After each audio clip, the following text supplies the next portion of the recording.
Yeah, a lot of things would help if you didn't have hair. You know, I have great hair. You need to learn this.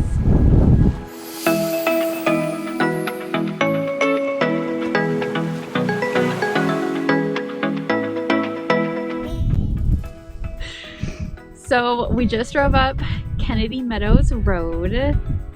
Really cool road. It goes all the way up through the mountains. You pass a bunch of Joshua trees, which are really cool looking. And then there's this community up there, which it's totally remote and out of the way. I think population was what, like 200 or something like that. And it's the first like super remote spot that we're both like, yeah, we could probably set up here for a little while. It's a really cool place. Really pretty. Thinking about owning an RV, there's a campground that's basically the dead end of this road. I don't know if there's a offshoot 2-track or Forest Service road that continues. I didn't see one, but I didn't see anything. Yeah, I think it's just the dead end of the campground. But this campground had nobody in it. Of course, it's cold and not really time for it. It was real cold up there, like, and it snowed a little bit. So yeah, it was sprinkling some snow. What is it, March 15th right now? Yeah. So yeah, it's the odds of March. It is my dad's birthday too. Happy birthday, Dad! It's the middles of March, if you don't speak Latin. Anyway, so there were 37 spots in that campground, and it looked free. 14-day stay limit, and there were easily six bathrooms, I think. Yeah. And it was just super cool. Now, thinking about an RV again, like I said, I'm reasonably certain you could get an exactly 30-foot or less RV in most of those spots. I mean, if you're really good at backing up, of course, because they're not pull-throughs. Yeah. So you have to be good at backing up, and the width wasn't great, but RV shouldn't be wider than our Tacoma. Pretty narrow, and it's a one-way road, so. Yeah, the only thing I would worry about is if you got a tow vehicle, that's going to be tough. You might want to unhitch it before you start pulling through the campground. And then also, if you back into your spot, getting your slide outs out in certain spots would have been tough, because there's not a lot of trees, and there's plenty of spots that have no trees around the spot, but some of them do. So, but then again, I'm thinking about it for RV life, but on the other hand, why? Because we could just pull off on any road up there and post up, because that RV campground, or that campground, did not have power, did not have water, did not have a dump station, did not have anything. So the only reason you'd want a campground in that situation is if there's a fire ban on and you have to use a campfire ring. But like the spot that we stopped to take pictures of my knitted stuff, like this is one of them, was right off the road, and it's links are down here. Yes. And it's next to this creek that was flowing by. It was really pretty, really picturesque and beautiful, and yeah, we could have it might have been a bit of a struggle getting a bigger RV all the way down there, but you could park up at the top and then be like right there near it. So anyway, some cool spots up there for sure. Yeah, it's pretty definitely cool. Check it out if you're on 395 in the Ridgecrest area. Yeah, it's right about 10 miles north of where 395 splits off towards Ridgecrest and stays 395, and the other one splits off down south towards Los Angeles. So yeah, it's pretty cool. And bring your warm clothes, because it is not warm up there. I'll be willing to bet there's not very many months where it is warm up here. No, we were at 6,500 feet. Yeah, give or take. So, yeah. Beautiful though.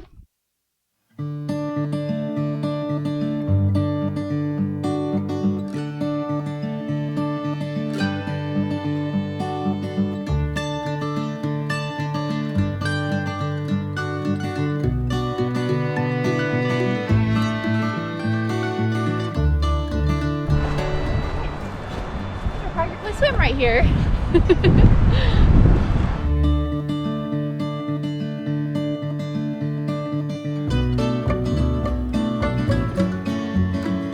We're in the Kennedy. We're in the Kennedy Meadows campground area outside Ridgecrest, California, and it's super cool up here. So we're gonna do another little yarn photo shoot. I think a lot of our videos are gonna include photo shoots for knitting stuff. Yes. I make us go to cool places for pictures. Yeah. All right.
So we're in Keeler, California? I think so. Yes, we're in California. I don't know. We came through Death Valley. Well, we came through the west side of Death Valley, not actually Death Valley, through Panamint Springs, up from Ridgecrest and Trona. And first time we've ever been on this road.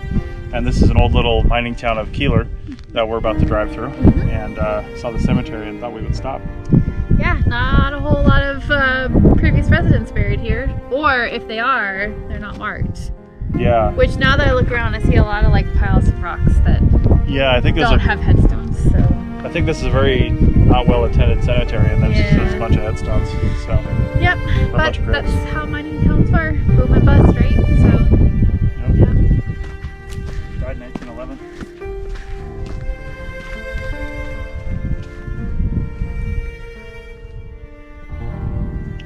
Can't even read the name. 2005 and coins. Oh yeah.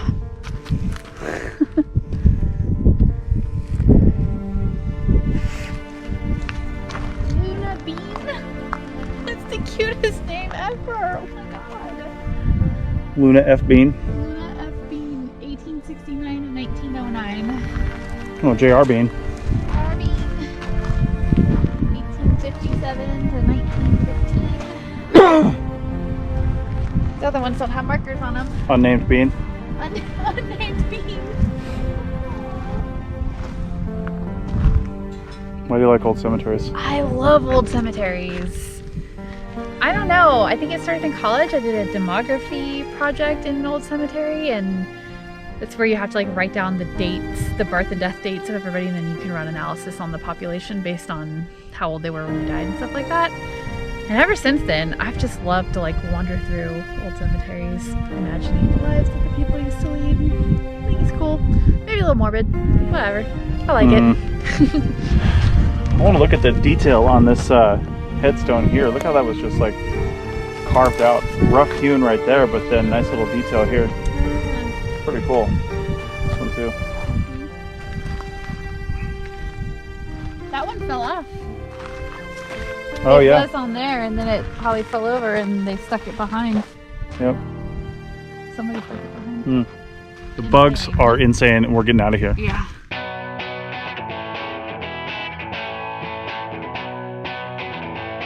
It's Keeler, population 50, elevation 3,655 feet. Probably gotta turn down one of these roads if we're gonna actually go see it. Point of historical interest. Turn left. That guy's house is a point of historical interest. Oh boy. That is something.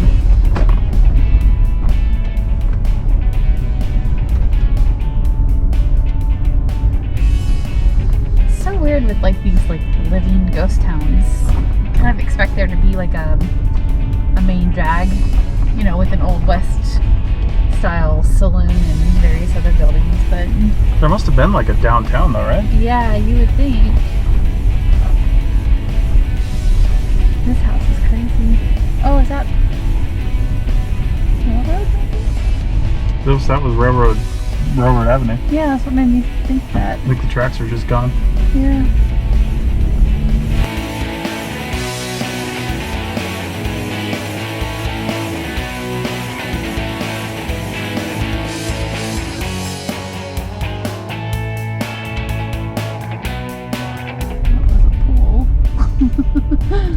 Weird. I wonder if there's a hot spring. Oh, maybe.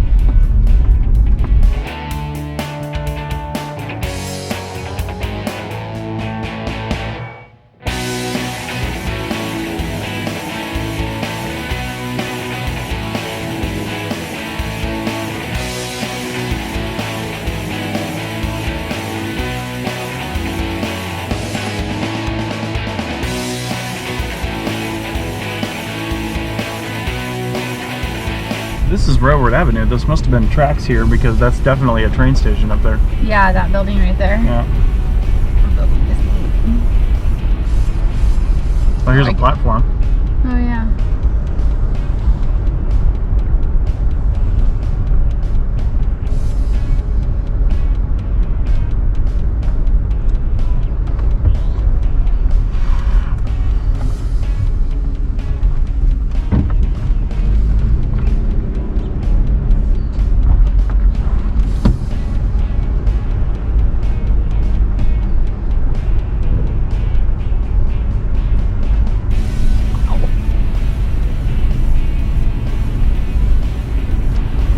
Post office. Guess it's a real town if it has a post office. Hopefully. What else is not?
So we made it back to Reno from Southern California, where we've been working for the last couple days, and it's kind of crazy to get back here at this time because everything is just kind of shut down right now and people are in their houses and not going anywhere. And we haven't been home because we've been working, but that project ended and now we're back here and we have no plans on leaving for a while. So anyway, this should be interesting for the next couple weeks. Don't really know how many cool places we'll be able to get to, but hopefully we can stretch out all the video we took of the cool places we went to while we were in California for the next couple weeks. All right, so if you're watching these videos, don't forget to subscribe.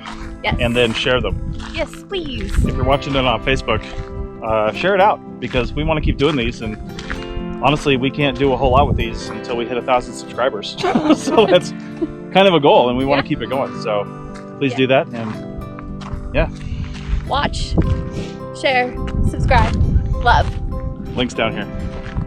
Bye.